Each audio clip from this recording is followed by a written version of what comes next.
So welcome to the Fang Robotics devlogs. So I'm just gonna give a preface to what this video series is and what this video series isn't.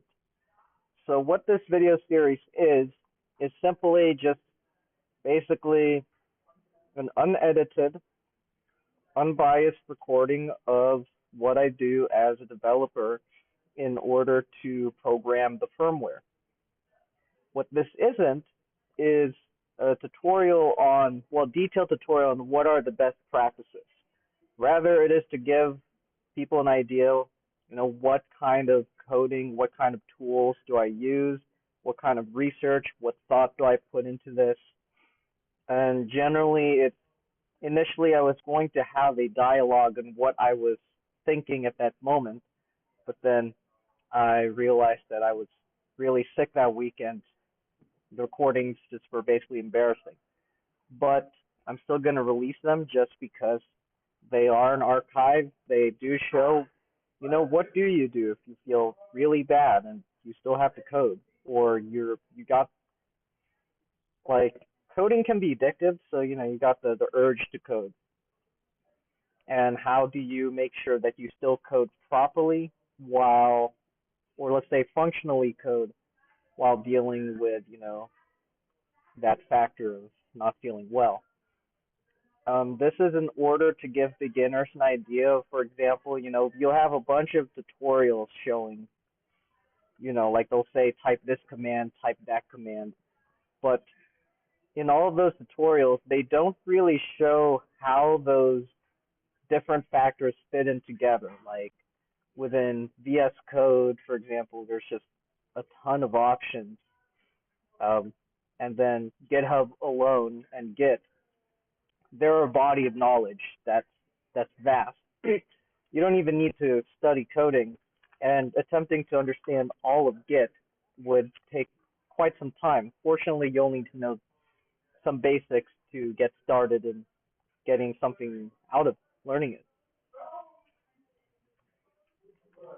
And finally, research, because as much as you can, there are people who can seem like they get a bunch of code out rather quickly. If they don't put much thought into it, if the code doesn't run, then I don't really consider it, much coding. Now, if you're putting it in the middle of an iterative process, it's one thing. But if you have one person who jumps ahead of the group, says this is the code, we upload it, it's hard, difficult to debug. It is just difficult to understand what is the train of logic, what the variables are, and magic numbers everywhere. I would consider them at the same level of productivity as a non-coder, basically. Actually, to be honest, below a non-coder if they just, dig their toes and say that's finished, because code that doesn't work is worse than code that corrupts the database, the repository, is worse than no code being added to the repository at all. And given the prevalence of vibe coding, which by definition means you don't understand the programming that you're looking at, you're just trusting the AI to do it. That is the definition I use for vibe coding. That's the definition that the main people who coined that term use as well. So if you use AI to assist you, I don't like using AI, but my policies, I hold all coders to the same standard. So if you're giving relatively clean commits, like a train of unfolding of how this code grew, why certain changes were done, and only that the code itself shows how the data and why the data is being transformed in the way it is, then your code gets accepted in the repository. But if ChatGPT tells you, I want to erase everything and replace it with 5 files that are about 1,000 lines each, littered with, jumbled comments, nonsense variables, you will get the same treatment for a beginner who does the same thing. And to be honest, the beginner would be on a better footing than the vibe coder because they would at least have, 1%, a 1% understanding of the syntax they're using. Like, I would rather you copy and paste code from Stack Overflow. And so this is in order to give beginners an idea of what does it look like when you're actually coding. What is coding like beyond the tutorial? It is a lot of iteration, it is a lot of patience, and sometimes a lot of thought, yet a balance of putting a lot of thought while just getting stuff done. So as an example, when I was doing initially some, oh, that was an odd sound.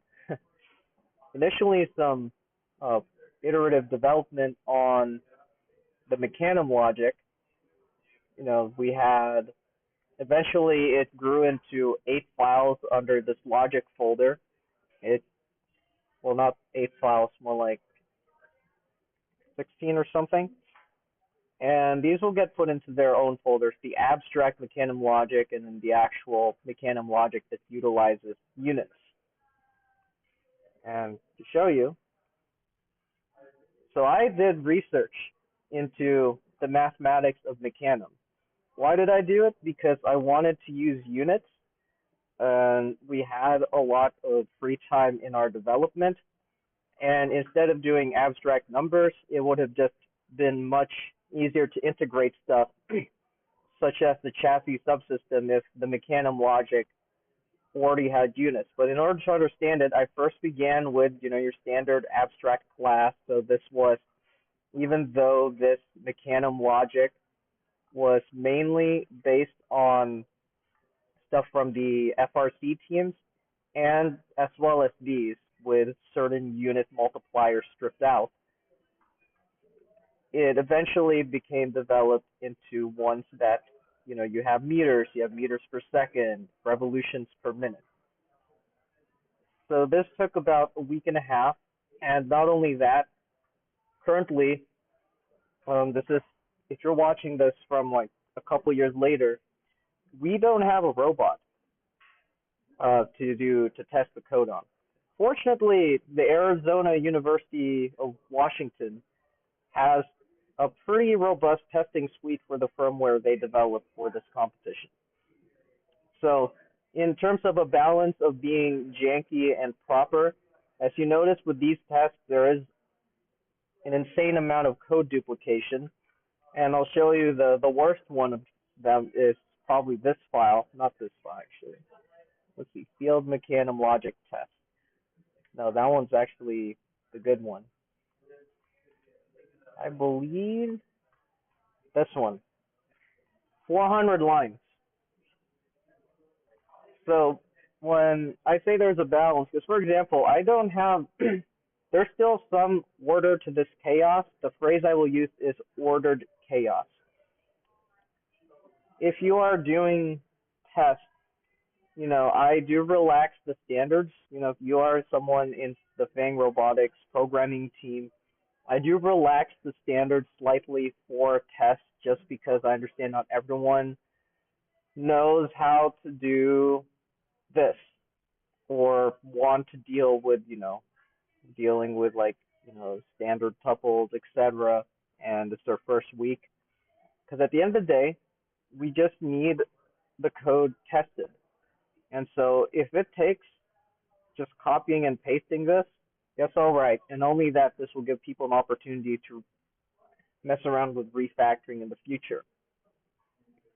Because even though this code hasn't run on the robot, I know I'm 99% sure that if a glitch were to happen, it would not be due to the field Mechanum logic, that the values that we passed in give us the proper wheel speeds.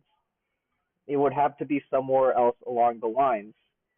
And I know that if the motors went haywire, for example, for these drivers, since the firmware developer gave us mockups, I'm able to essentially verify that it gives the proper value to the firmware code. And if someone were to edit the programming to try to refactor and they mess something up, this something would fail, something would turn red. These are not 100% comprehensive tests, but they are 90% comprehensive. And some of them are 100% comprehensive, like the motor drivers, since they do use only linear mathematics for the time being. I would say it's reasonable to say to a 99% certainty that there is 100% coverage mathematically, because if a linear function would be shifted, at least 1 point would not be the same. What is that?